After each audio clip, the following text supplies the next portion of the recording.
It's not calling you Josh Frydenberg, it's calling you Dosh Frydenberg. Under the coalition, taxes for hard-working Australians will always be lower. You know, I don't hold a hose, mate, and I don't sit in the control room. They're answers that only can come from Victoria, I'm afraid, because that's not my job.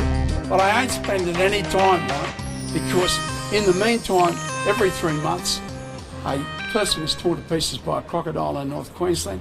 Well, g'day listeners, and welcome once again to the Two Jacks. It's episode 61, where we look at matters Australian, domestic politics, media, etc., and then move on around the world to see what's going on there.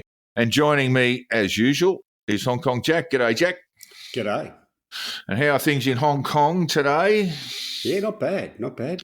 Chinese New Year. Chinese New Year over the weekend, last weekend. Well, winding up. We're recording this a day late because I had what I've discovered is called a 12-hour hunger strike. Some students from Harvard University went on out in sympathy with the students from Brown University, and they were reported in their local paper as being on a 12-hour hunger strike.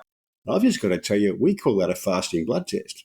I've done a few of those myself over the journey. The trick is to have your last mouthful around midnight and pop into the pathologist as quickly as you can in the morning.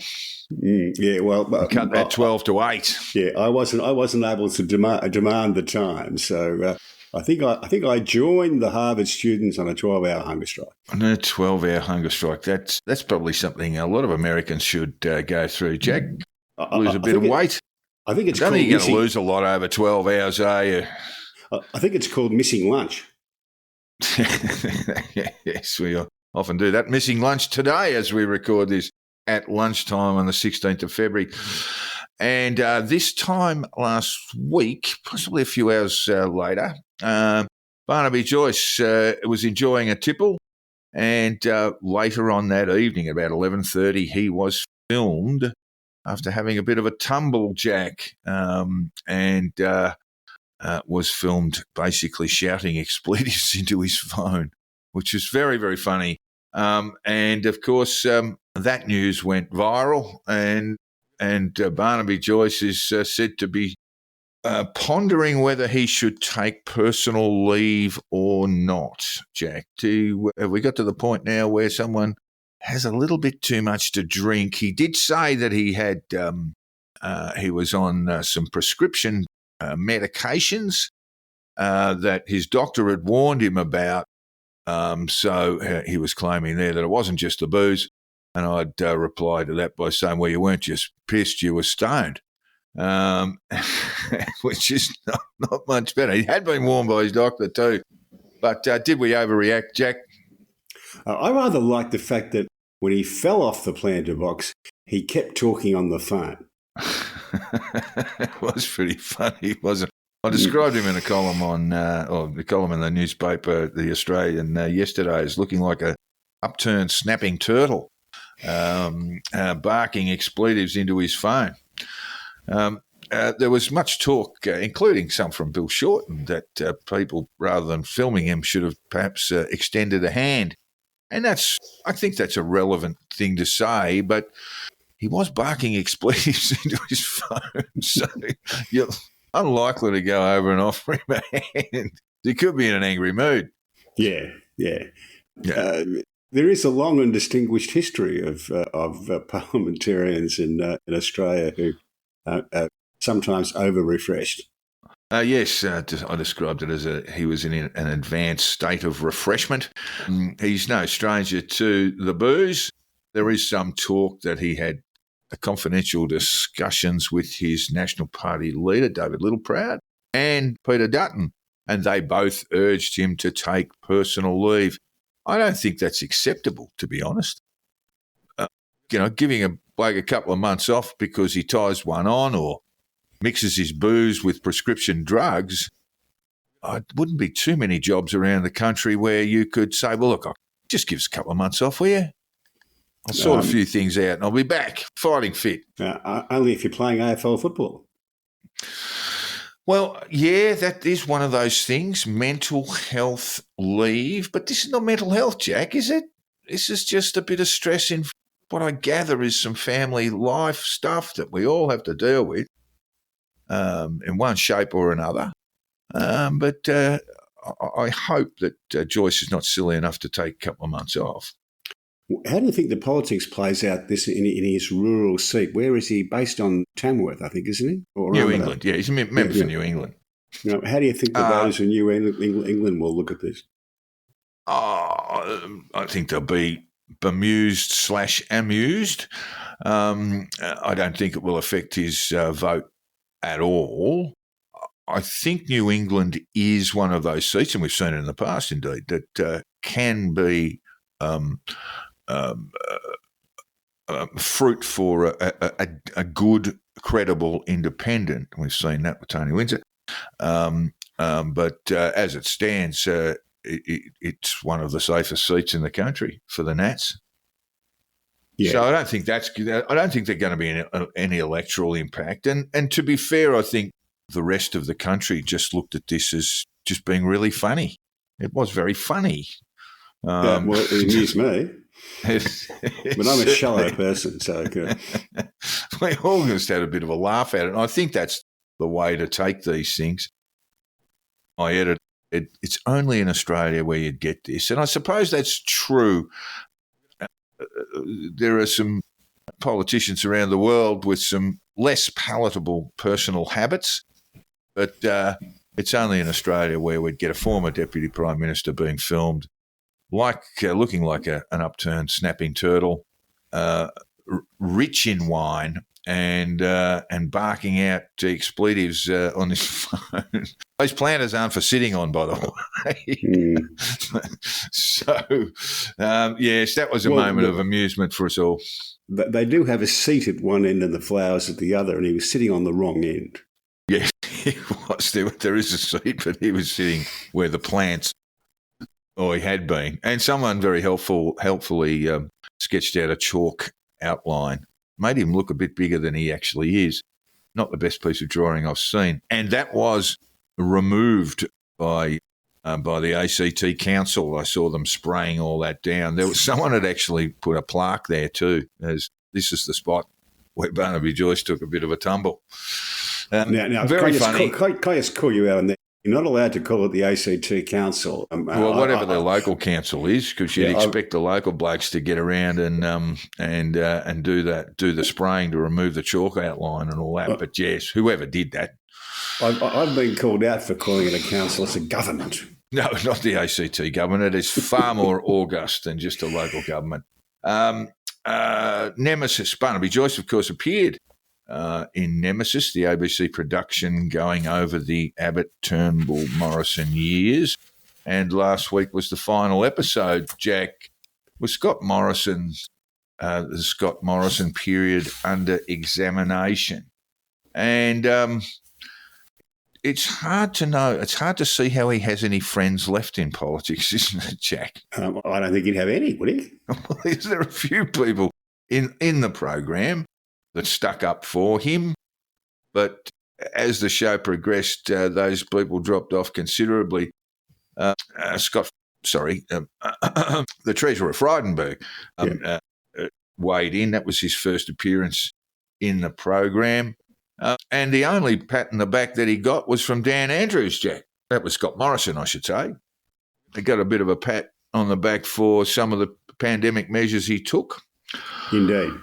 Yeah, the trouble with Morrison and friendships when politics goes is that he trashed whatever friends he had left by having himself sworn in as a sort of a co-minister with them.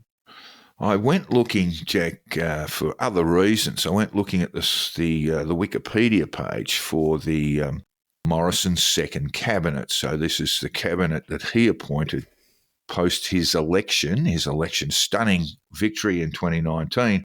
And he's listed in Wikipedia as holding all those portfolios. Really? Yeah, they've got him down for Prime Minister and another five. Is it true that Scott Morrison is the sort of person, as described by Malcolm Turnbull, as he'd look you in the eye and just lie to you? He's certainly capable of doing that. Well, he is, I would think, a very comfortable liar, and he has been for a very long time. I don't know how he works that with his spirituality, Jack. Maybe he has a very forgiving God and says, "Oh, you've been lying against God because Pentecostalism, you speak directly to God. You don't have to have your communications done by a priest or a minister. In this business, in that particular religion, Pentecostalism, you can talk directly to God, and God will be saying to him, "Oh, gee, you've been lying against God." He goes, "No, look, please, I seek forgiveness," and then just go on next week and lie all over again. Well, any politician who's any good, if they were being honest, would say they quite often have to say things that they do not believe to be true. Yeah. Okay. This is what he told the program, for those who haven't seen it. He lamented his connection with the Australian people. He believed, I think this is part of the problem. We'll quickly review what happened in 2019 in a minute, Jack, but he lamented his lost connection with the Australian people. He said, "As I look back, I have nothing but thanks for the opportunity. I mean, there are things you might have done differently. I might have done differently," he should have said perhaps. "But I think one of the things as a leader I could have done a lot better was having started well, connecting with Australians as Prime Minister. That emotional connection between me and many Australians was lost, and I do regret that because I think from my point of view, the connection is just as strong." I think he's saying there, Jack, he loves us, but we don't love him anymore. Yep. We go back to 2019. If you go I back just to want to our go back to 2019. Sorry, go on. If you go back to our best Prime Minister in our lifetime, Bob Hawke, we had something in common with Bob Hawke. We both loved Bob Hawke. Yeah. Yes, it was reciprocated. He loved Australians too. But he also loved Bob Hawke. Yes, he did indeed. Yeah, that's true. Look, just go back to 2019, and a lot of I was a bit critical of Nemesis, just in chats with friends. It omitted a lot of very important things. I think the Section 44 stuff wasn't touched on. There are a number of things that occurred during the Morrison government that weren't really touched on, and I think they were sort of glaring omissions. But the 2019 so-called miracle election, we get to the point where we sort of satisfy ourselves by saying, "Oh, well, that was because the country didn't want Bill Shorten," and I guess that there's a certain truth to that. But Labor ran a terrible, terrible campaign in 2019, and this is a point that was made by Chris Pine in the program, that essentially the coalition didn't win 2019. That Labor lost the opportunity to form government. And I think once you extend that philosophy going forward, and even if we look at things like sports rorts and things like that, the Libs were actually trying to basically sandbag their own marginal seats. They expected to lose them, but they wanted them to remain within keeping for the subsequent election. And so we had a government arrive in power who really had no idea what they had to do. You know, they had no agenda. They didn't expect to win. And that was obvious enough at the time. This is not the first time this has happened. I mean, what did Paul Keating call the election he won? A victory for the true believers. But victory for the true believers. Yeah. Really, John Hewson lost that election as much as Paul Keating won it. They did a lot of very dumb stuff. And I remember Hewson would lead chants at rallies. Let's throw Keating out. And it seems fairly gentle sort of stuff. But when voters look, particularly voters who have come from other parts of the world to set themselves up in Australia, start seeing rallies and chants and things like that, I think a lot of them get pretty unnerved. And they may have come from totalitarian countries and things like that. It's a dumb thing that Hewson did for the last week of that election, was to hold these sort of rallies where everyone would chant a mantra, and it just looked really uncomfortable. I remember in the original program Labor in Power, Richo described that as dumb, early and often. Excuse me. What have we made of Nemesis, Jack, overall? as I said, I think there are a number of glaring omissions that should have been touched on, including the 44, the Section 44 stuff. But has it added at all to our understanding of what's taken place in politics over the last decade? I've only seen bits and pieces of it. I still can't believe that politicians go on it. It is. That's the thing. Why would you go on that other than an act of self-flagellation? Historical self-flagellation, because you will be flogged, well, self-flogged every day while this remains on iView, and will remain visible for a lot of people to watch for years. The only two people on the show, or three people on the show, that anybody has described to me, people who've watched the whole thing, has described to me as coming out better: Josh Frydenberg, Barnaby Joyce, and Christopher Pine. Well, it's good to see Barnaby sober, so that's a plus. Look, maybe that's true. Frydenberg had a very small role. What we also understand too, and Morrison did go into establishing the National Cabinet around the pandemic. But the establishment of JobKeeper and JobSeeker, and throwing money into the Australian economy while we all went into lockdown, my understanding is that Scott Morrison rejected that and had to be convinced that it was a good idea. But again, we just didn't touch on that at all. And it was not so much Frydenberg's idea. I think the initial source of the JobKeeper was the ACTU. But Frydenberg understood the need. He said basically people would starve in their own houses. And Morrison rejected that initially, and then had to be sort of persuaded that this was the thing to do. And again, we just had no insight from the program on that. So what has happened? What happens now to Morrison? What do we do with our failed political leaders, Jack? I mean, Billy McMahon sauntered off into the sunset for a while, became a sort of very solitary figure. That's where Morrison ends up, doesn't he? Or you'll probably go overseas and work in some consulting firm. Well, I believe he is. He's working for Mike Pompeo as his new boss. And again, it just seems they just put him in there because he was a former Australian Prime Minister. He just had this sort of easy way. That's the only thing that I would say that we took from that Nemesis program, is that throughout the 3 episodes, it just showed Morrison to be a very comfortable liar. I mean, the others might give you a little blink of the eyes or look the other way when they're telling a porky, but Scott, he just look you straight in the eye, not blink, and off he'd roll. Well, to that extent, the shows don't seem to have shown much, because we knew that about Morrison before the program went to air. There was the program on Malcolm Turnbull. We knew Malcolm Turnbull was a very, very smart fellow, but unsuited to be a politician, or at least certainly not a prime minister. But we knew that before it went to air as well. So I don't know that added a great deal. It's been entertaining. People love watching it, but I don't know that it's added a huge amount to some of knowledge. Yeah, look, it has been entertaining. I mean, look, in the early programs, Jack, someone would say it might have been Turnbull, it might have been Abbott didn't appear, but it might have been one of the other ministers, and they took, well, then Scott Morrison said that, and then they'll go to Morrison and say, well, did you say that? And he goes, oh, I don't recall saying that. I have no memory of saying that.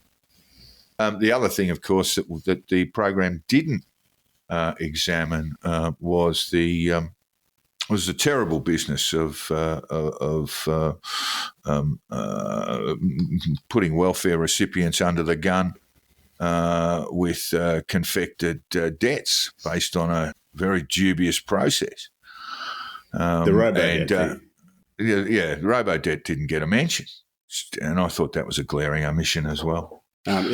I would call it one of the great public service failures of our time. So it's surprising. It was a terrible failure. And the UK is going through something very, very similar with its the post office, the sub postmasters, yes, and really have worked people over there terribly. A complete failure of bureaucracy and certainly of its political leadership too, as much as those involved would not concede that.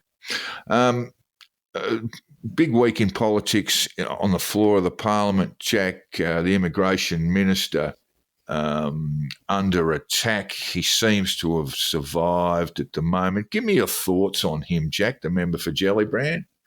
Look, I think he's got a very difficult spot to sit in right at the moment with this.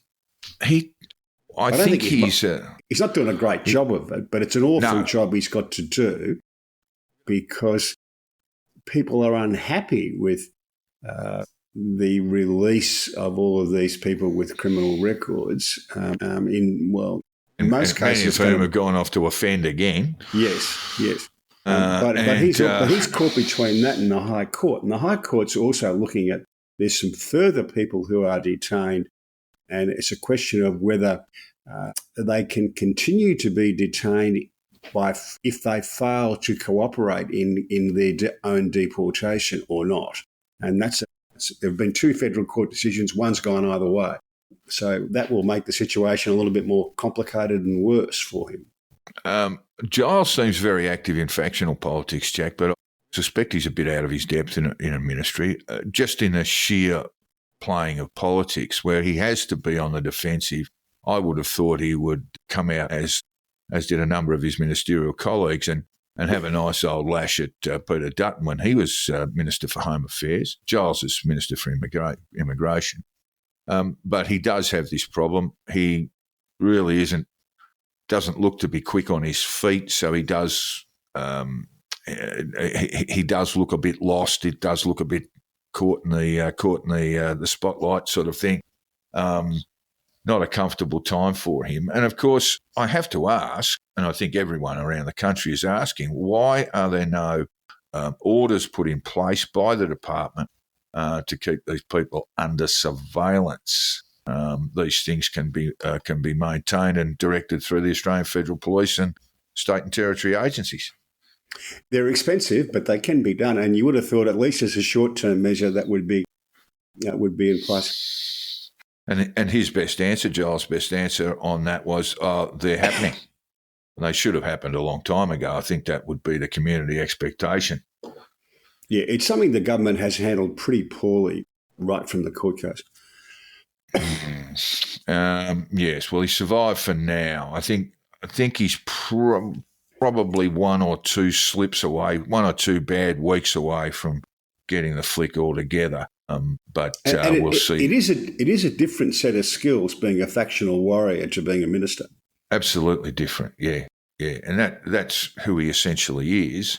And they're often, when you see some of these factional, almost faceless people, people with low public profiles at least, then you see them under the grill in Parliament, and they don't go all that well. They don't go all that well in their feet, Jack. That's what I'd say about Giles. He lacks charisma, he lacks purpose, and he lacks an ability to communicate effectively under that sort of pressure. He'll survive for now as we be looking forward to the weekend, put it that way. I have to address now comments you made 2 weeks ago, and I do apologise to listener Phil for not bringing this up last week. But we discussed the NDIS and the costs involved in it, and you mentioned a figure of 300,000 applicants, and saying that this had to be fixed. I'll just go through Phil's comments. Hong Kong Jack is wildly off the mark in his comments about the NDIS. There aren't, as he claims, 300,000 teenagers on the NDIS. That's where the 300,000 figure comes from, not as I suggested earlier. The NDIS also caters for much younger children who require specific disability support. I personally know of a family with a 4-year-old and a 6-year-old who both require support with developmental delays. Simply looking at it as a 50% above the age of 18 and 50% below the age of 18 is far less inflammatory than suggesting 50% of NDIS recipients are teenagers. As for your claim that the NDIS was implemented to cater to old and infirmed Australians, that is blatant rubbish and only shows that he's never bothered to understand the scheme in the first place. I guarantee you, Jackie does know the NDIS very, very well, by the way. His final remark was just a quick addition to my notes regarding the NDIS. You can't apply for it once you turn 65, and that directly contradicts HK Hong Kong Jack's claim that the main purpose of the NDIS was to take care of the elderly. Do you want to comment on that, mate? Oh, I need to have a listen to what I said. My problem with the NDIS is that it's capturing a lot of people it was never designed to catch.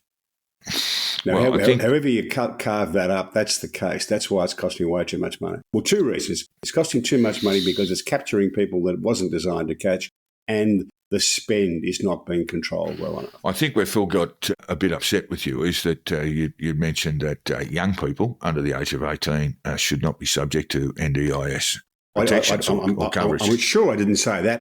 If I did, it was inadvertent. I don't believe that.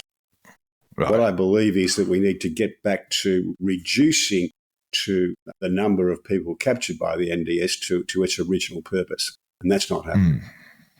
All right. Okay. Well, thank you, Phil, for your note, and I do apologise for not raising it earlier. There's been more and more court cases stemming from the Brittany Higgins matter, Jack. More revelations today. Channel 10 is basically having a brawl with what was one of their showpiece journalists, Lisa Wilkinson, and I believe 10 got a bit mauled, Jack, in proceedings. They did. I don't know whether you saw it, but I watched the chief litigation counsellor for Channel 10. She had a very, very uncomfortable day and a bit in the witness box. And the upshot of all that was that Wilkinson, initially, as I understand the process, and I may be wrong about this, but she was initially approved to get by Channel 10 to get her own legal representation, and that Channel 10 would pick up the bill for that, and then Channel 10 wavered, and then now they've been ordered by the court to pay her costs. Yeah, the actual amount of costs will be decided by mediation, but they'll pick up the tab. But it hasn't been good for anybody involved in this. Wilkinson had to sit there while her counsel said, well, look, she wasn't responsible for the contents of the speech or other content because she's basically just reading the news, right? She's not really a journalist.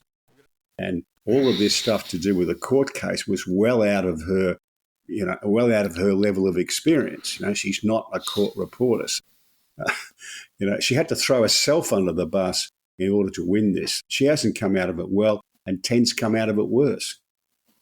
And just today, Jack, column from Stephen Rice that starts, Lisa Wilkinson had advanced knowledge that ACT Chief Prosecutor Shane Drumgold was about to abandon the Bruce Lehrmann rape trial because of concerns over Brittany Higgins' mental health, and that Lisa Wilkinson received a tip-off from Brittany Higgins' partner, David Shiraz.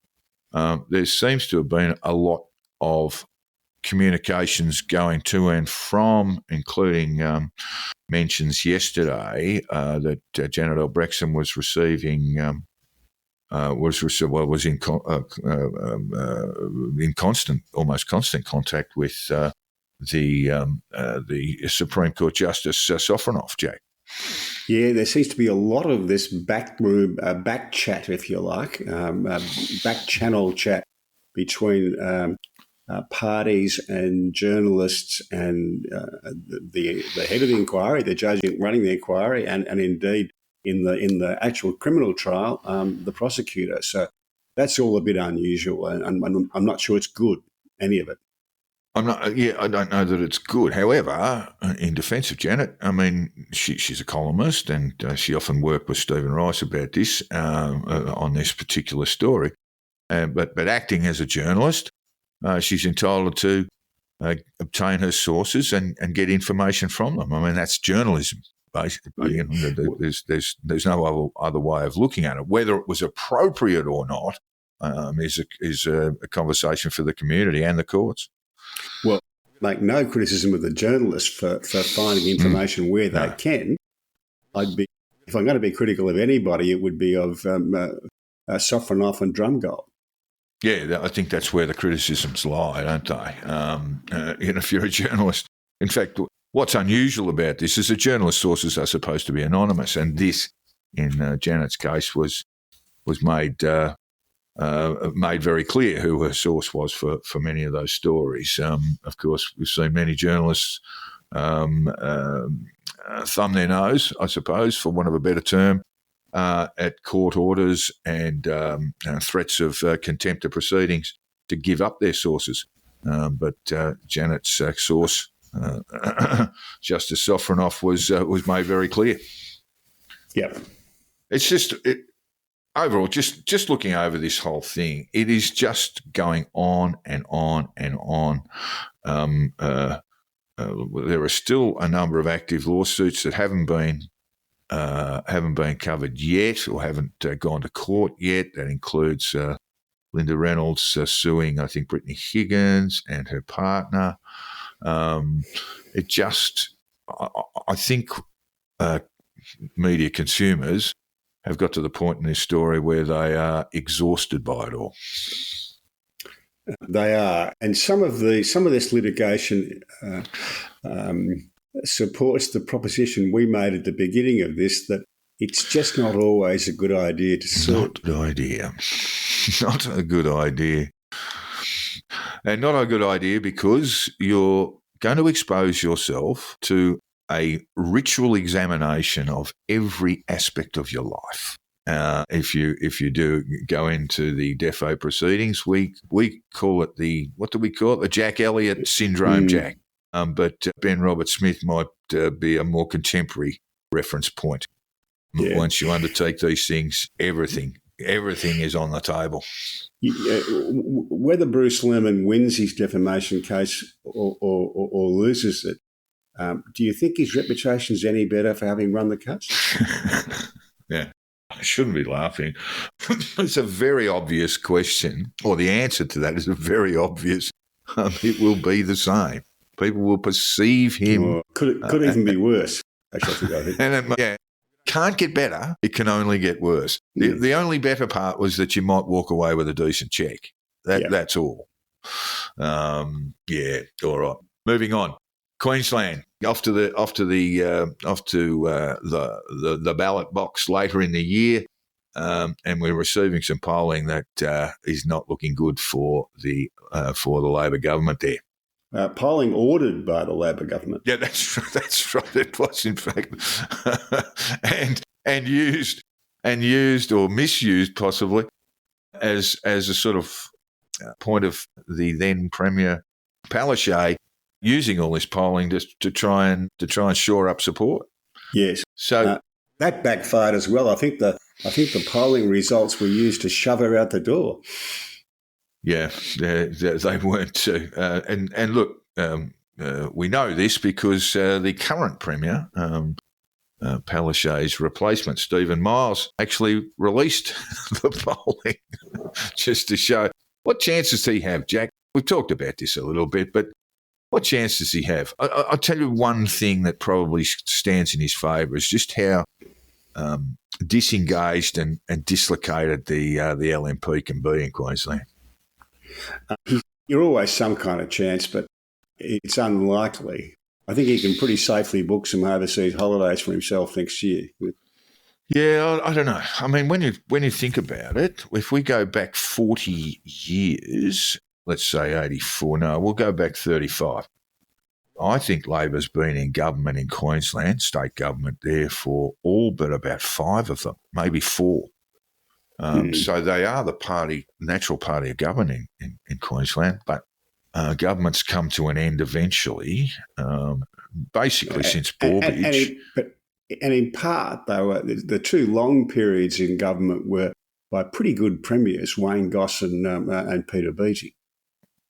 Oh, Peter Beattie. Yeah, he was a wonderful story about Peter Beattie. I actually did retell it in a column recently, and that was they had all sorts of problems in their health department, and it had led to there was a real shortage of doctors and nurses, particularly in emergency wards in major public hospitals in Brisbane, and it led to a crisis where the Caboolture Hospital had to close its doors, or its emergency ward could not take people.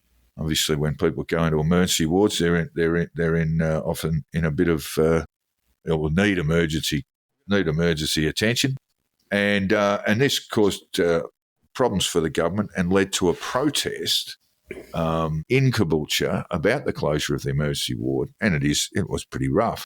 And guess who turned up and joined the protesters? Peter Beattie. Peter Beattie. He was the premier who oversaw all of this. And they asked him, and they said, what are you doing here with the protesters? The Caboolture Hospital emergency ward's been closed. He goes, and I won't stop until it's reopened. Yeah.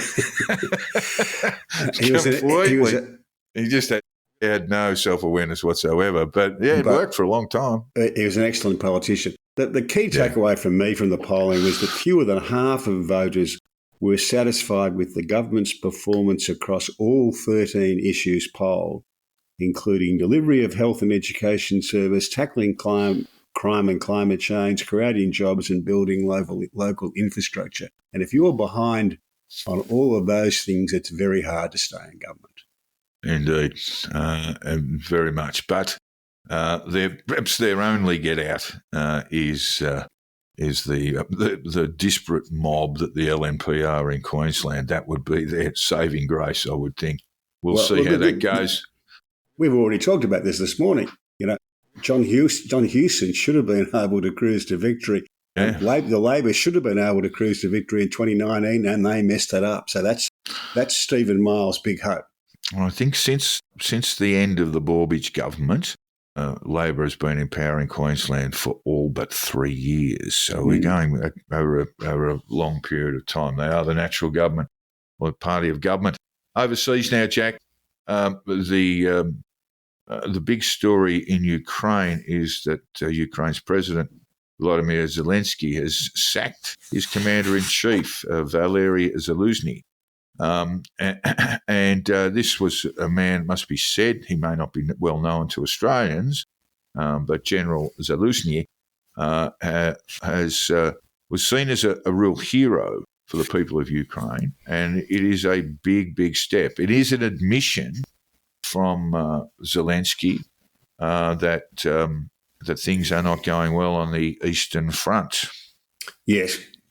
Clearly they are not. They're having some victories and they're improving their performance in some areas, but realistically speaking, it doesn't seem likely at the moment that they are going to retake the territory that they lost.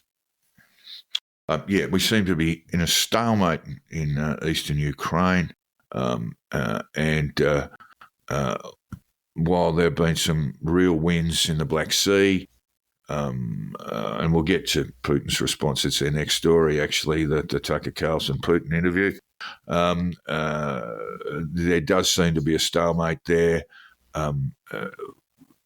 It needs to be seen for the West, for Europe, for NATO, for the United States, to see some breakthroughs.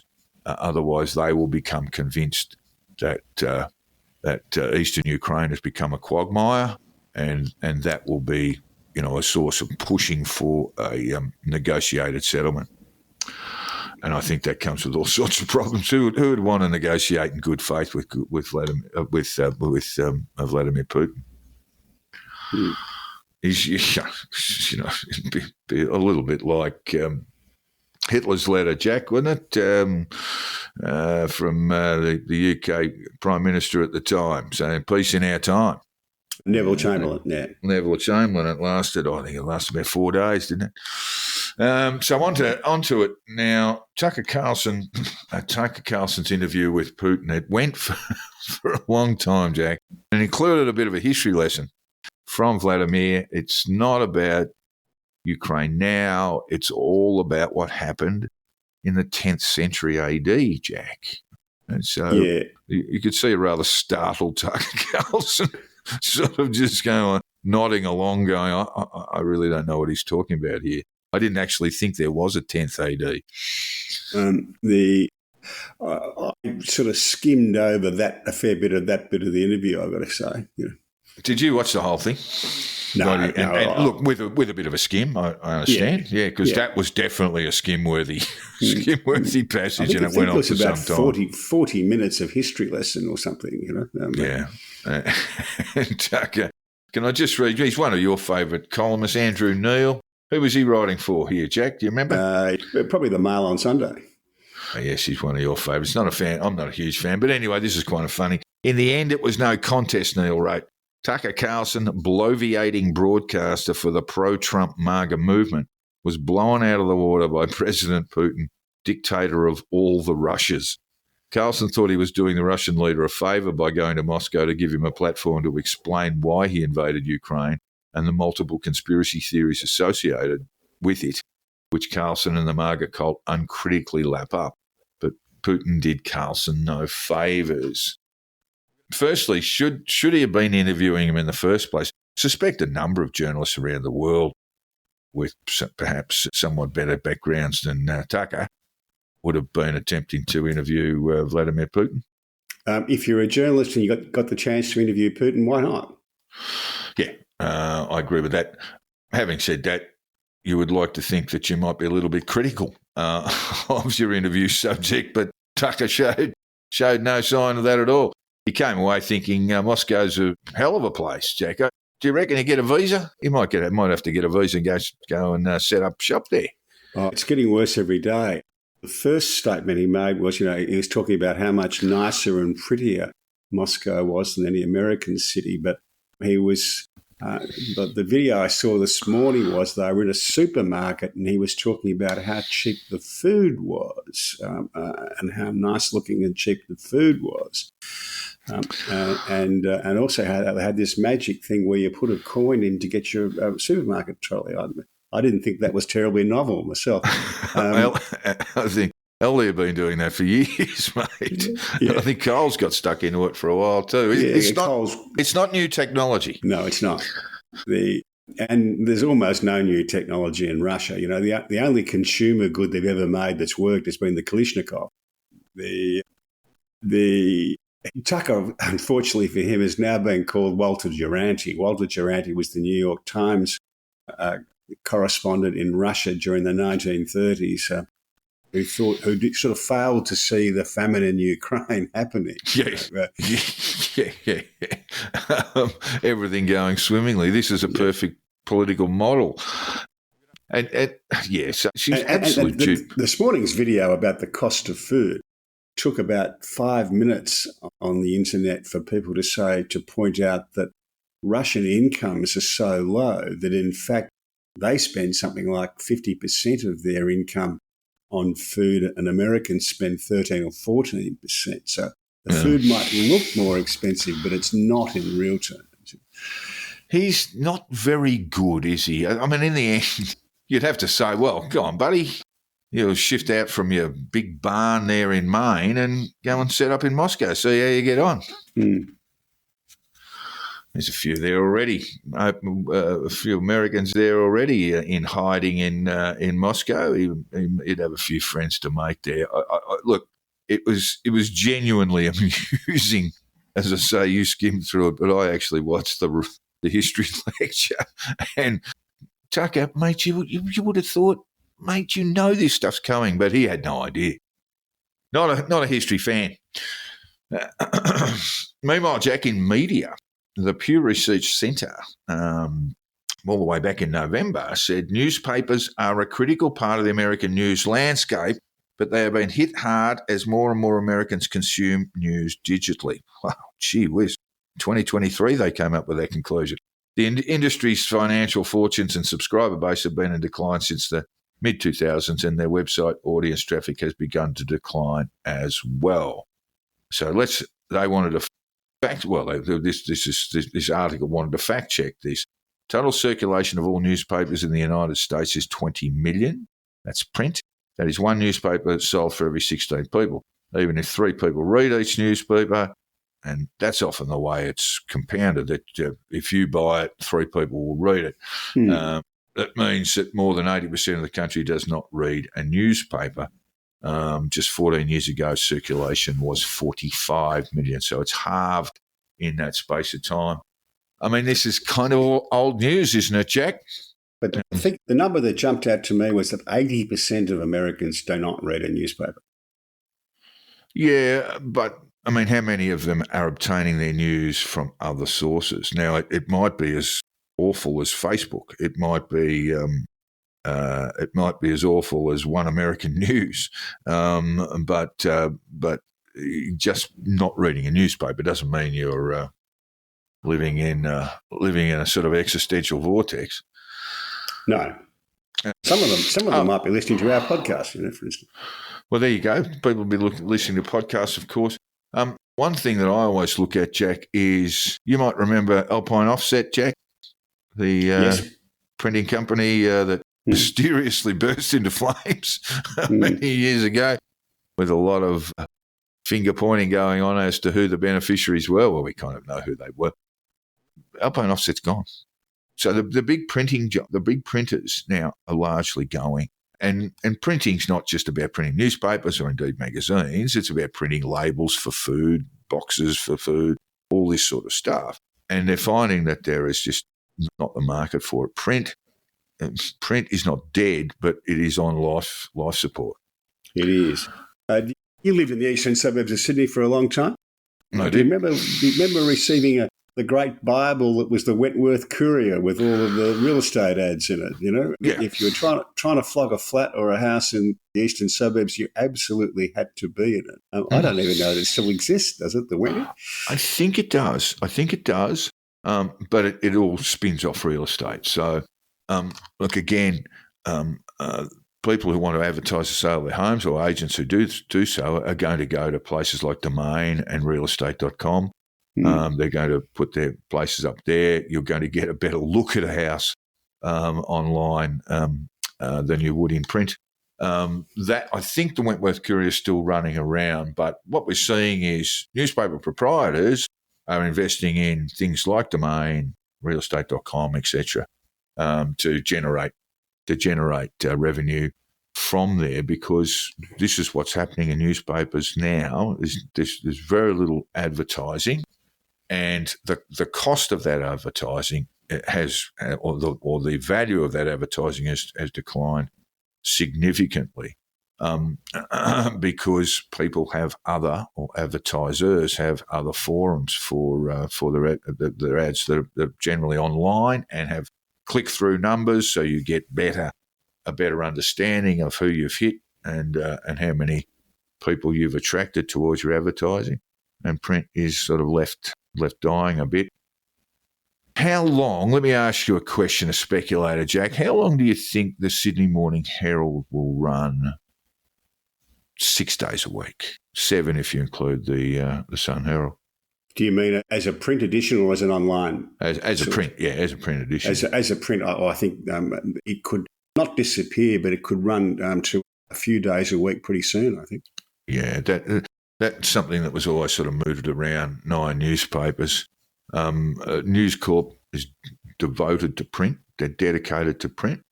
They still sell significant number of copies of Herald Sun. I think sells sort of around 600,000 copies a day. I think busiest day for them is the Monday. And that's AFL stuff a lot, driven a lot by AFL. Up in Sydney, the Daily Telegraph sells around 400,000 copies, so a little bit less, and they go okay.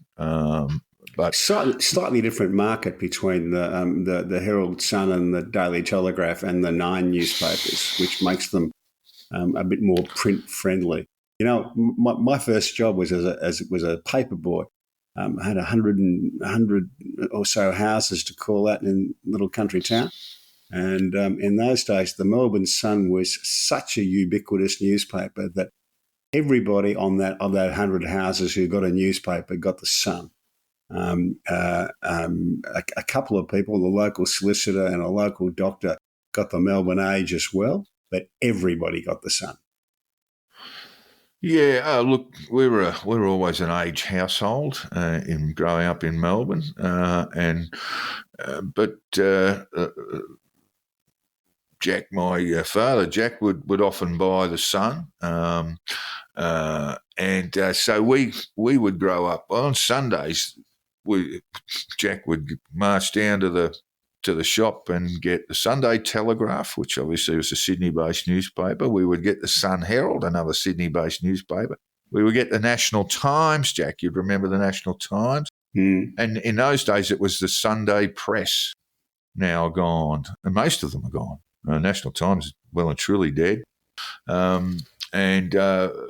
most papers, it's an interesting one. Have you looked at the Saturday paper? You probably wouldn't have picked up a hard copy.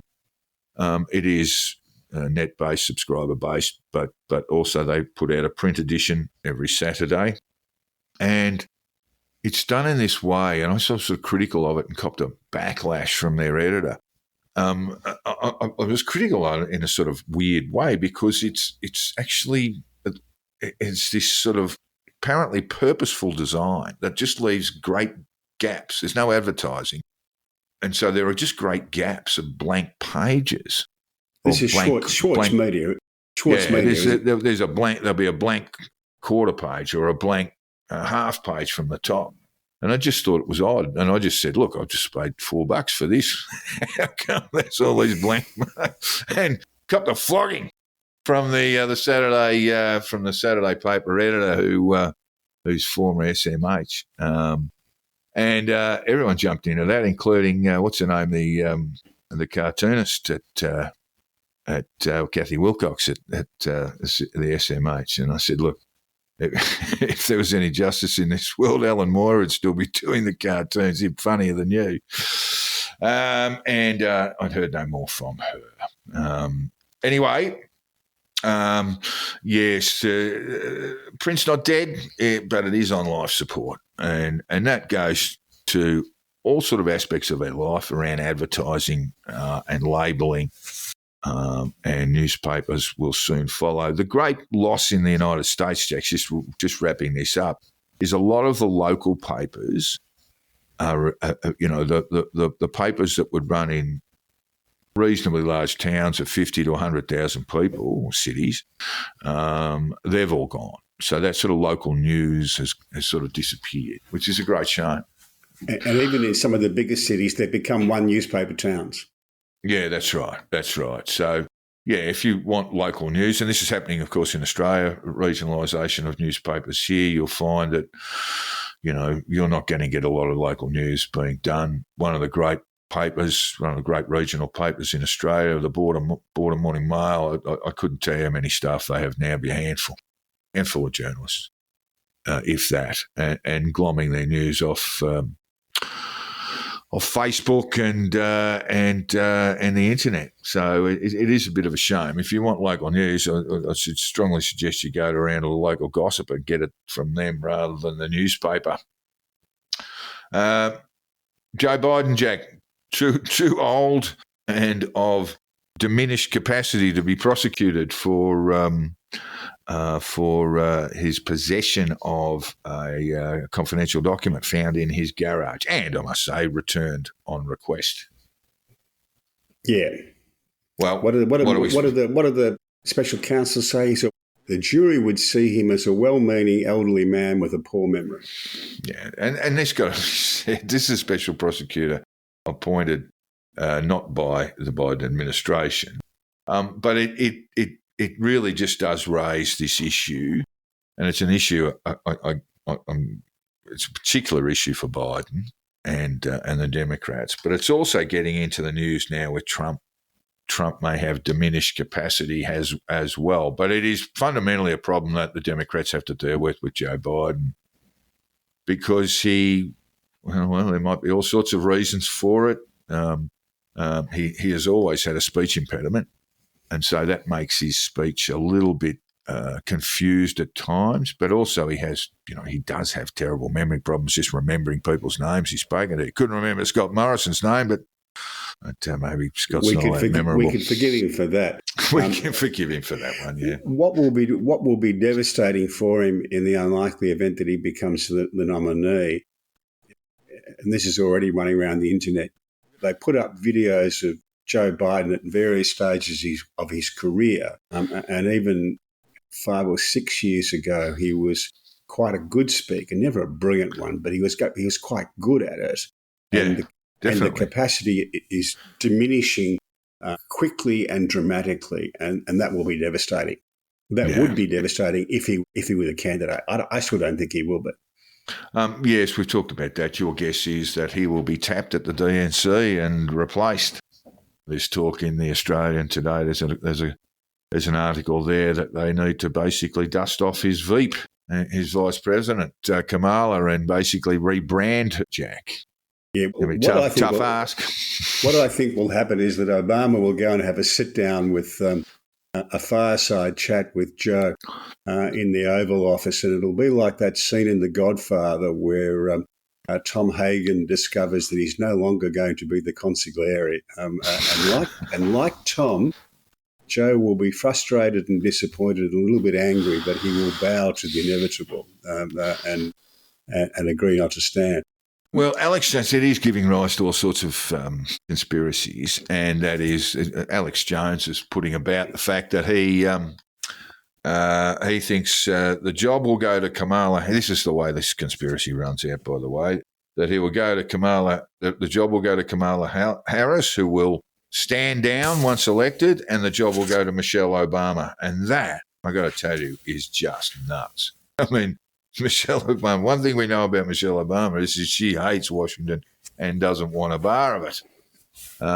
So it does leave open the prospect of something like the Californian governor standing up, Gavin Newsom. There may be others. The trouble is, Jack, if you're an old man and a bit stubborn, what happens if you don't want to go? I think they'll persuade him to go. Yeah, all right. Yeah, and like I said, I think Obama still carries the most weight within the Democratic Party and would carry the most weight with the delegates at the convention in Chicago. And if he stood up the first day and says, we've got to do something different, that would happen. Megan McArdle, Jack, in WAPO, Washington Post, said today, I don't know who needs to hear this, but you can't fix Biden's age problem by working the refs on Twitter or in the mainstream media. Either he can deliver a sharp, vigorous performance on the stump or he can't, and either way voters will believe their eyes, not Twitter memes. And that's what a lot of stuff's coming out of the White House that is just sort of meme-based. I'm going to vote for him anyway, and so are all my readers. And the problem is out there with people who don't read me but see occasional clips of him looking very elderly.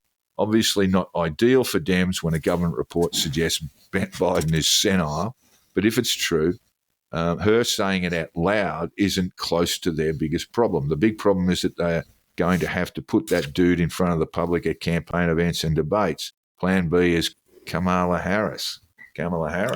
Yeah, Nate Silver said something very similar. He says there's not any clever tactical way out of the Biden age and mental fitness questions because voters can evaluate it with their own eyes and ears. The problem is, how do you run a campaign? How can he stand up and do a debate with Donald Trump? He went quite well last time, but his decline's being marked over the last 4 years. Yeah. And the time to do this, Jack, I mean, he'll win the primaries. I mean, he's winning basically without candidates running against him, a few exceptions. And it's too late in most primaries for other candidates to nominate. So that means would need to be a voluntary stepping down. The last time it happened was LBJ, wasn't it, Jack? Yes. He would not accept, nor will. What was it? Yeah. the Democrat nomination. The last time a sitting president who was eligible to stand again decided not to was Lyndon Johnson. Yes. Yeah, that's right. And he made his. People keep talking about Harris being sort of inevitable. I don't buy that. There's a lot of people who get to be vice president who are not capable of being, or not going to become president. Well, it is. It's the basis of the show Veep. She ends up becoming president, the character in that. But it is one way to park someone who's got some political ambitions too.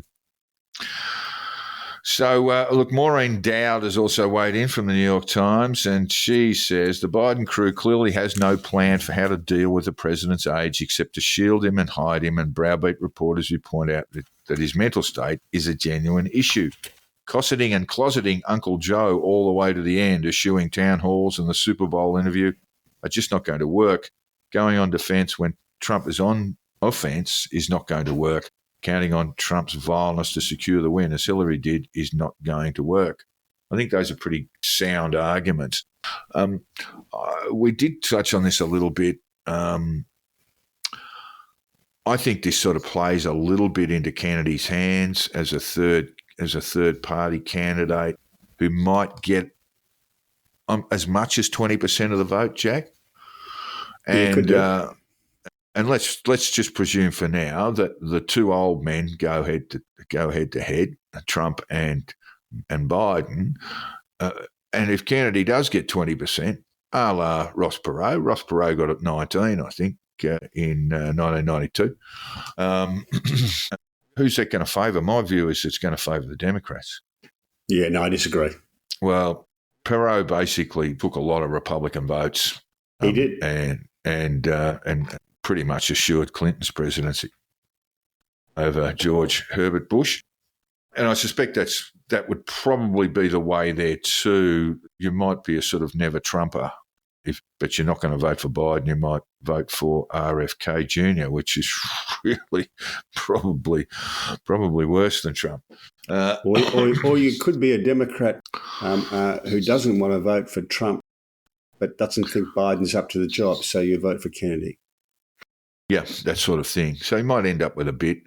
His polling, I tried to find some better polling, but the last one I looked at had him running about 8%, but it was running at about 22% in November last year. We'll get some more final figures on the head-to-heads.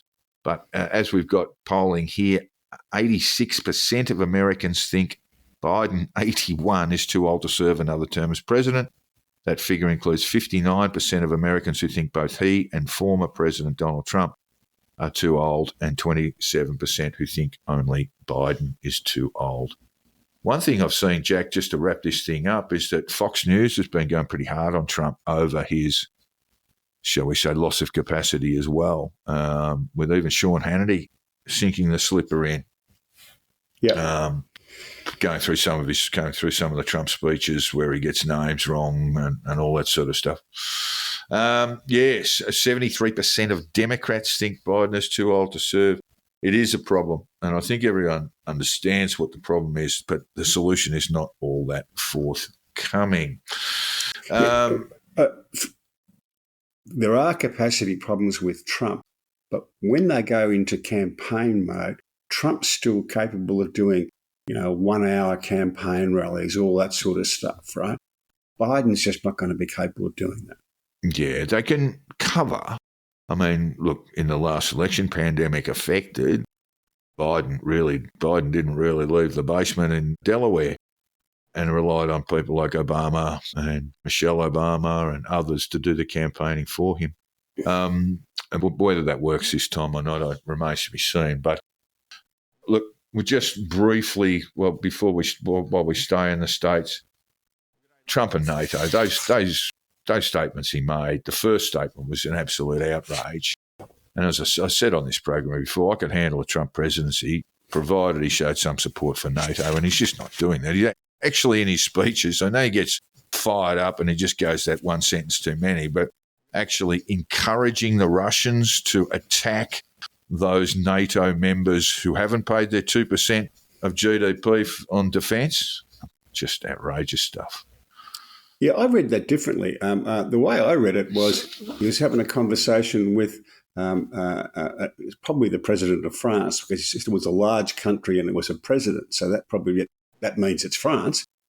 And the French president said to him, the French president said to him, well, if we weren't spending our 2% and we were attacked, what would we do? And as a negotiator, I think it's poor tactic, but as a negotiator, I can see why you'd say, well, nothing at all, because you've got to pay your 2%. No, I would not protect you. In fact, I would encourage them to do, that's Russia, to do whatever the hell they want. You got to pay your bills. Well, there's a certain irony in those last two sentences as well, from Donald, who has a long history of not paying his creditors. But yeah, look, I know he's playing to a local audience, and it is an audience, the MAGA group, are sort of isolationists by nature. But this sort of stuff, it'd be sending real tremors throughout the Western world on what a Trump presidency is going to look like. Over in Israel, Jack, we've got Israel's pulled out of ceasefire talks. I believe Hamas leadership wasn't all that interested either. And now we've got the prospect of an assault in Rafah, which I gather the West is not happy about. And the expression that he received from the State Department, the US State Department, was to Netanyahu, I should say, was you better have a good entry and exit plan, because they're basically directed all over 1 million people in Gaza to go to be in Rafah, and then look, this is potentially the turning point, I would think, in terms of support for Israel generally, Jack.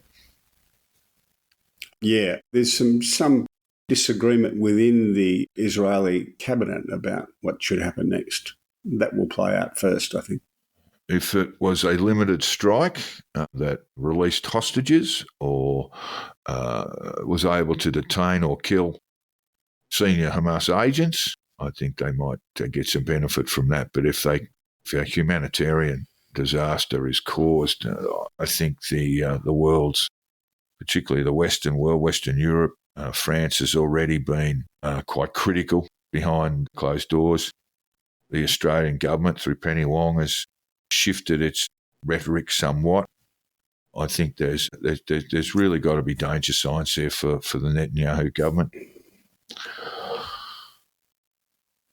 Yeah, I think they'll push on. I think they think it's going very well.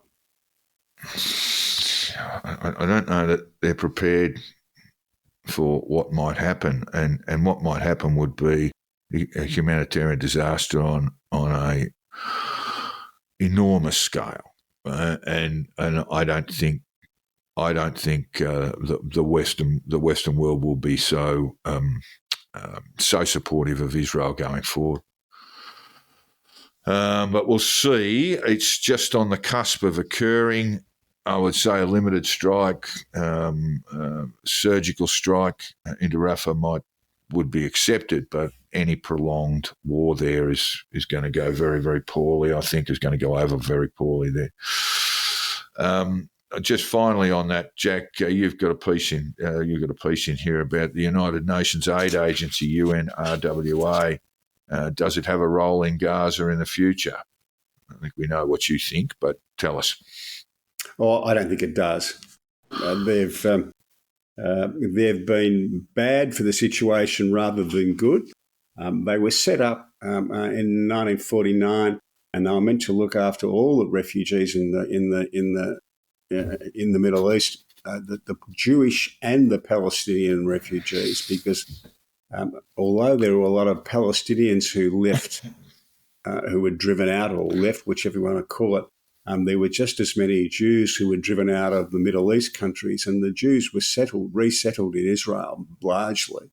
And none of the Palestinians have been resettled anywhere in the Middle East, mainly because the other Middle East countries don't want them and won't take them, won't accept them as citizens.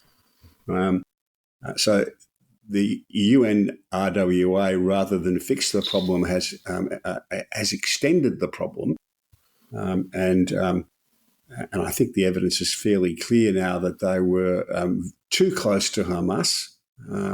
And the other thing they've done is that they've allowed the Palestinian Authority and Hamas to walk away from doing the things that they should be doing, which is building a state for themselves, doing the normal things like running schools, hospitals, building infrastructure. UNRWA have done all of that, and they've given Hamas and the Palestinian Authority freedom to do nothing else but wage war on Israel. And that's been a disaster for the process. Dave Sharma, back in the Parliament now, Jack. A former ambassador to Israel, a former Australian ambassador to Israel. You're absolutely right. So good to mention that.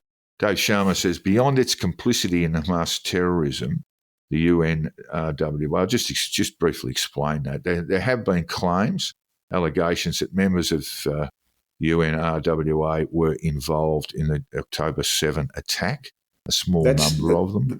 That's been accepted by the UN Secretary General. Look, I'm not denying it. What I would say is that it's almost predictable that in that environment, some of these people would get fired up to do this, and I see it's almost a sort of a predictable thing. But Sharma mentions that sort of as a backhanded thing. He says the UNWA, created in 1949 as a temporary mechanism to deal with those displaced by the 1948 Arab-Israeli War, it instead turned into a multi-generational welfare and dependency agency that perpetuates the original conflict, rather than helping resettle refugees from 1948, as happens after most conflicts. The UNRWA has kept the grievances of that era alive. That's Dave Sharma's view. There are further conversations about this, Jack. Penny Wong has decided to increase funding to the UNRWA. I don't know that that's actually firmed yet. I don't think that's actually been confirmed. But this is a piece that refers to this incident, and we have the Australian government's continued to fund and support the UNWA, but how long will that last? I don't know. I don't think the UNRWA will have a place in a post-war Gaza. Okay. Social media, Jack, and relating to Hamas and Gaza again. There was I presume this is a tweet, the war ends when Hamas surrenders.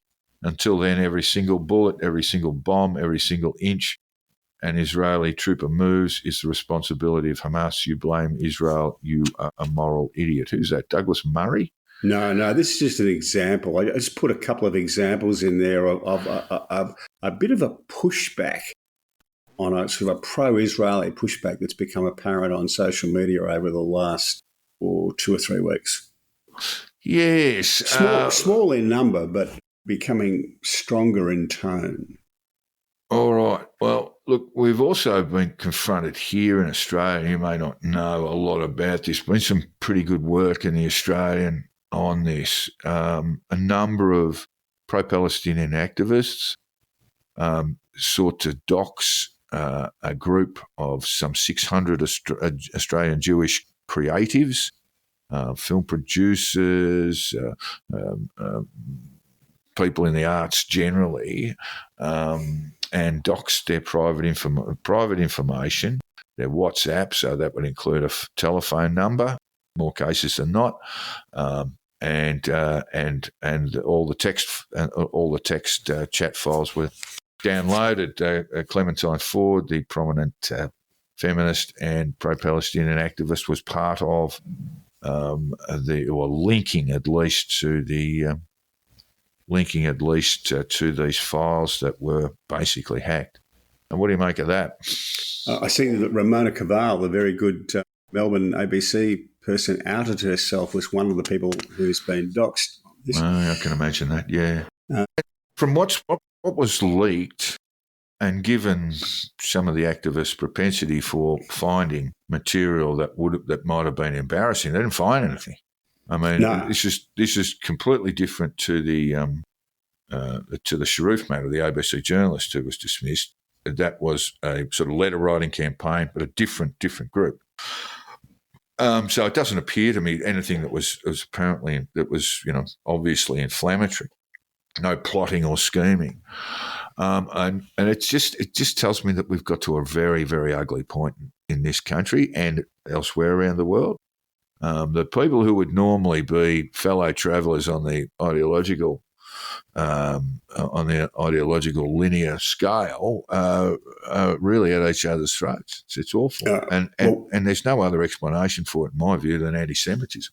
We've talked about this before, about the isolation that progressive Jews around the world, and that's most Jews around the world, are feeling. And I've spoken to Jewish friends, and they spend a lot of time on WhatsApp because talking to people who are in the same situation they are, because it's very discombobulating for them to be at odds with all the people who they thought were their natural allies.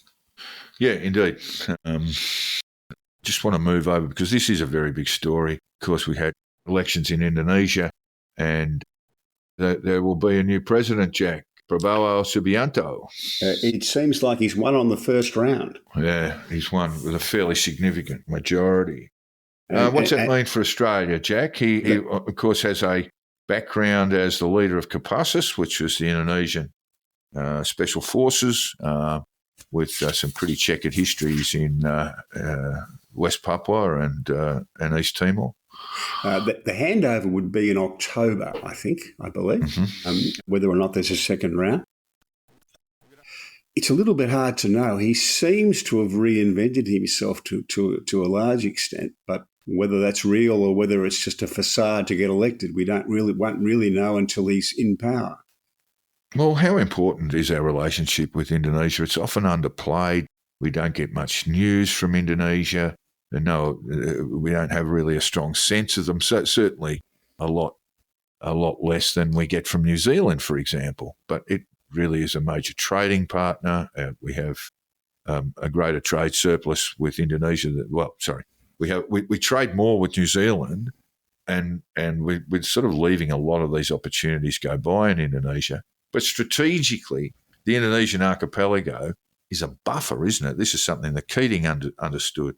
It's a big 300 million people strong buffer between us and forces to the north, Jack. Indonesia has a great deal of upside economically and strategically. That is, it's capable of being a much stronger player than it is now if it gets a few more things right.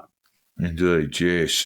And look, whereas say New Zealand's not going to get any bigger or stronger, pretty much. Yeah, I know. I mean, it sort of often bothers me that we don't get enough news from Indonesia, that we don't see the opportunities arise there because what's going on in there is very similar to what's going on in China and India, in other parts of Southeast Asia. This is a great burgeoning middle class wanting to consume, use their salaries to buy goods, and we've got plenty of them.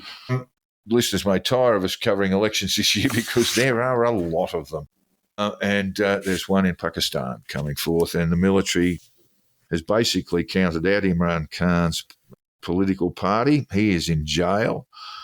How is that all going to go, Jack? This is a nuclear-powered country, not nuclear-powered, as a country with nuclear weapons. It is.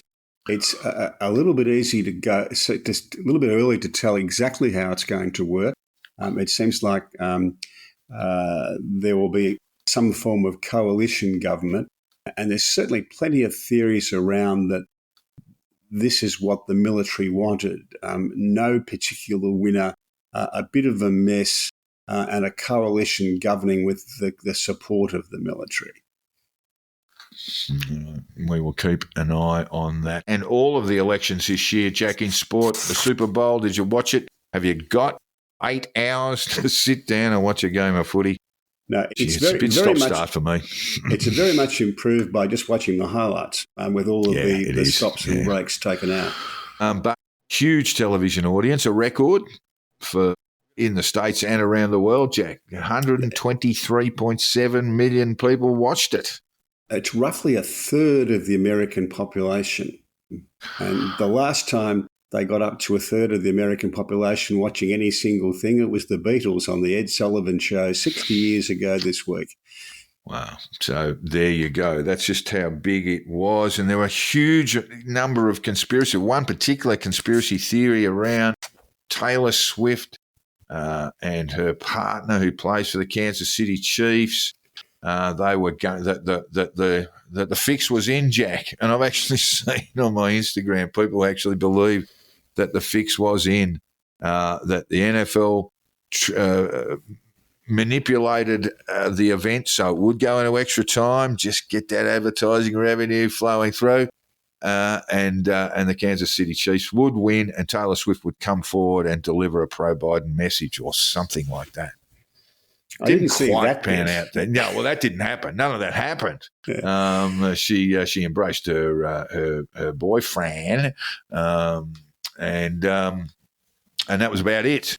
And of course, the worst thing that did happen actually was that there was an active shooter at Kansas City during the parade there, and one person dead last time I looked, and 22 or 21 other casualties, and I think 8 of those in life-threatening situations. So America did its best and then showed us its worst, all in the space of a couple of days. You'd have to be pretty wealthy to pick up a ticket, though, Jack, wouldn't you? I can't imagine what the scalpers were doing, but just to pay the on-ticket price. Yeah, a bit over $2 million for a box, and eye-watering sums for just ordinary tickets. $8,000 if you bought them a long way in advance, sort of thing, and the price is rapidly raising thereafter. Well, what do you reckon? What do you reckon the price would be for a ticket to watch the NRL in Vegas, Jack? Be a little bit less, wouldn't it? Good deal cheaper, I would think. I would imagine just a little bit cheaper. At least 40 protection. They'll be like the bouncers at Ronnie Scott's in London. They'll be outside throwing them in rather than inside throwing them out. They'll be handing tickets out the front. At least 40 protection guards will be deployed in a multi-million-dollar NRL operation as America's top Super Bowl security boss warns stars of sex traps and extortion attempts in Las Vegas. Surely not, Jack. Yeah. And if anyone's going to get sucked into that, I reckon your bog standard NRL player will be doing. Yeah. I was have to say, Peter V'landys must be absolutely beyond it, just in heaven at the moment. That normally, if you're the boss of that particular code, you'll just fear the late call at 2:00 in the morning, and there's been a disgrace, there's been an assault, there's been guns are involved, there's been all sorts of all we've had this year is the Broncos having a bit of a wrestle. Yeah. And that was it. There's a fabulous story that Jason Dunstall tells of being on a Hawthorn trip, and they were playing in Miami. And just to cut it short, Jason and one of his teammates got arrested, a bit drunk, coming back to their hotel, and the copper, and they get Yabby Jeans, who was the coach and a former policeman himself, yes, to come out and talk to the cop. And the cop's got his gun out, and he's telling Yabby he's going to shoot one of these bastards. And Yabby says, "Well, shoot this one. Don't shoot the little fat fella," being Jason Dunstall. "I need him to play tomorrow." Little fat fella. Look, I remember being in a box when Jason Dunstall was still playing, of course, and it was a North Melbourne box, and some of the North blokes just turned around to one of their recruiters, I won't name him, and said, "You thought Jason Dunstall was terrible. You said no. We had him." He wanted to go to the Blues too, and Carlton didn't think much of him. And he was pretty much sort of overweight and slow. He was. But when he was up for being recruited, but ended up becoming one of the great champions of the games. Well, we have, I think, 25 days to go until the AFL season kicks off. The NRL will start early in Vegas. So now it's time to... Who's your top four? Top four would be Collingwood, Carlton, Brisbane Lions, GWS. Yeah, I've got Sydney rather than the GWS, but it's the same from that. Who drops out of the 8? Well, the ones that are looking shaky at this stage are Melbourne. They've just had a lot of off-field noise and what seem to be issues with some players. It may well be them. They're a very good side. I still think they don't have a power forward to drive them along. They've got very good defence. Who emerges? I've got Melbourne and Port dropping out. And who comes in? Oh, I think Port. Yeah, I wouldn't agree with that. Okay, I'll name two improvers. Whether one of them comes into the 8 or not, I won't say. But I think North Melbourne will be one of the big improvers this season. Yeah, I think they'll start to show. They'll be very, very competitive. They may not make the 8. And I think Hawthorn are probably the other side that's emerging probably a little bit quicker than we thought. And they might go all right too. Sides like the Bulldogs, very hard to pick their form, very hard to see how they're going to go. They might have a blinding year. Richmond might do the same, although they're on the wrong side of the clock. And you'd expect West Coast to struggle. So I'll go for West Coast to win the wooden spoon. North and Hawthorn as the big improvers. And Carlton and Collingwood grand final. By gee, that'd be good fun. It would be. I think Essendon have got a lot of upside. They've been badly run and been playing badly, but they've got a fair bit of talent. Yeah, I think they can improve I'd sort of go along at that. I actually had a bit of a look at them the other day and their list, and there's a lot to like about it. And I think they're probably just getting a little bit better coached now than they were perhaps a year ago. And perhaps the admin's a bit more stable. Yeah, I think there's a bit of stability around the club too, which always helps. Yeah, they might be an emerging side too. So we'll see how it all goes. I mean, the way it normally goes, Jack, Essendon win the first 6 games and then lose the next 16. Yeah. So we won't know for a little while. In cricket, Jack, just a little bit of cricket being played. The West Indies absolutely smashed Australia in the third T20 there with what's his name, the great all-rounder for the West Indies, just hitting the ball everywhere. Anyway, that season's all done. Australia off to New Zealand. I mentioned incorrectly last week that there were no tests. There will be 2 tests in New Zealand and the usual feast of ODIs and one-days. And meanwhile, Jack, the test matches that are catching our eye, 1 apiece, India v England in India. And that starts, well, when does that start? Started yesterday. Oh, did it? I haven't seen the scores. There is no test this year in this series in Delhi, Mumbai or Kolkata. Yeah, that's interesting, isn't it? Or Chennai, for that matter. So all of the tests are in brand new stadiums and they're all sort of on the outskirts of cities. But it was a fabulous day's cricket yesterday. India debuted a fellow called Safaraz. I think he looks like a Muslim chappie in their side. And he got to mid-60s, I think. He got 62 before he got run out. 62 for about the same number of balls, and he looked very, very good. And very poor call from Jadeja, and he was run out. Jadeja ran him out. So Jadeja got 100. Yeah, he was on 99 at the time, I think, and he called him through for a single that wasn't there. Well, Safaraz bowls leggies, according to Crick Info. So batting up high, obviously pretty competent with the bat.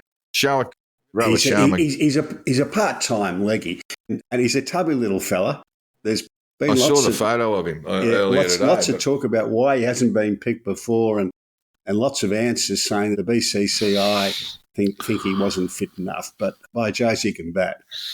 So, of course, Kohli won't play in this series at all. Rohit Sharma got 131, and as we said before, Jadeja he's 110 not out. Probably the best all-rounder in world cricket. Ravindra Jadeja, when we think about how good he is in the field. 5 for 326. You get 400, you're not going to lose that test. I wouldn't think, Jack. You shouldn't. So we'll keep an eye on that one, and that takes us out, Jack. Well, except for Valentine's Day. What did you do? I need to know what you do. It's just I didn't do it's a anything. template for me to do the right thing. I didn't do anything, but I saw a lovely little piece, a couple of lovely You didn't do little pieces anything? on Nothing? No flowers, lingerie, nothing? Nothing? No, my wife and I are having conversations with our real estate agent in Sydney who looks after some property there for us. He said, I've got to go now because I've got to go off and do something with my beloved for Valentine's Day. And we're on WhatsApp, and I immediately responded and said, Graham, you're setting a very poor example by doing that. In fact, on social media, I love So you this. just didn't observe it. Did you No, run the old I never line? do. It's just an American piece of commercialism. Yeah, Did you run that? Yeah, I've done I that a did. few times. Yeah. I like this on Twitter. It's coming up to Valentine's Day, but if you could choose between a romantic night out with your lady or a round of golf with your friends, followed by a few beers and a curry, what would you go for? Rogan Josh, chicken tikka masala, jalfrezi, or vindaloo? Jalfrezi won the vote, Jack. It did. All right. Well, I hope everyone had a lovely St. Valentine's Day. It really is a piece of hollow commercialism. I don't even think St. Valentine is a real saint, Jack. I think he's made up. Well, I was 30 before I even heard of Valentine's Day. Me too. And the same, because we are showing our ages now, the same goes for Halloween, really. I mean, we understood that it was an American thing, Yeah. but it's become an Australian thing. I don't have a problem with that, by the way. Kids eating chocolate's good fun, but Halloween was an abiding mystery to us that only appeared on in the Peanuts cartoons and then later the Simpsons. But that wraps us up for the day. I hope we all had a wonderful St. Valentine's Day, no matter how made up it is. And we look forward to covering all the world events. We got stuck. There's a few things we have to revisit, Jack, but we got stuck a little bit. We want to cover a number of other countries that we sort of flew over a bit today, so to speak, and we'll be back on that next week. In the meantime, if you want to drop us a line, I've got a few other comments that we need to run in the program, but we'll do that next week from listeners. But if you do want to drop us a line, offer a comment, criticism, whatever, please do. And you can get me on Jack the Insider, at Jack the Insider on Twitter. My DMs are always open. And Jack, yours? HongKongJack.substack.com. There you go. So drop us a line if you feel that way inclined. And we'll catch up with you next week, listeners. Hope you've enjoyed the program. See ya.